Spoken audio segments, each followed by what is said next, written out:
Hi friends, welcome to Hossain creation boutiques.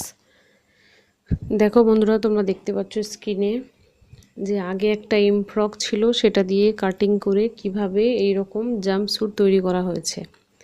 তো এই যে এম সাইজের ফ্রক তোমরা দেখছো, এই ফ্রকটা আগের ভিডিওতে তৈরি করেছি, যেটা তোমরা যদি না দেখে থাকো, খুব সহজ পদ্ধতিতে, খুব তাড়াতাড়ি, খুব অল্প সময়ের মধ্যে করা হয়েছে।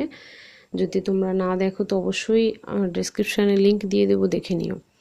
তো এবার আসি এই ফ্রকটা থেকে কিভাবে এরকম জাম্পস্যুট বানানো হয়েছে। একটা কথা মনে রাখতে হবে, এটা যার জন্য হবে সে অবশ্যই বয়সে কম হতে হবে, যা এম সাইজের থেকে। দেখো, প্রথমে আমাকে কোমর থেকে, মানে কোমর অবধি মাপটা তার নিতে হবে, কাঁধ থেকে কোমর অবধি তার কতটা হয়।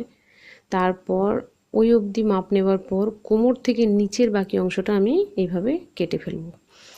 তো এইভাবে নিচে অংশটা কাটার সময় একটা জিনিস মনে রাখতে হবে, এদিকে দু সাইডে আমি কিন্তু দেখো দাগ দেওয়া যে আছে হোয়াইট সাদাতে, এদিকে ইলাস্টিক লাগাবো কোমরটা একটু করার জন্য।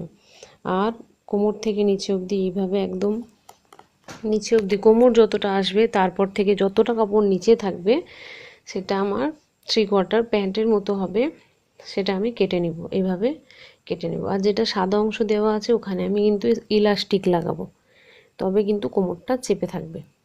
তো কাটার পর আমাকে যেটা করতে হবে, এই যে দেখছো যে নীল অংশটা, এটা আমি কি লাগাবো, এখানে আমাকে লাগাতে হবে কলি। 2 ইঞ্চি সাইজের একটা কলি লাগিয়ে নিলাম, সিম্পল। তারপর নিচে থেকে কলি লাগানোর পর একদম একটা সাইড থেকে ধরে অন্য সাইড অবধি সেলাই করে নিলাম, আর উপরে নীল দাগগুলো আমি ইলাস্টিক লাগিয়ে দিলাম।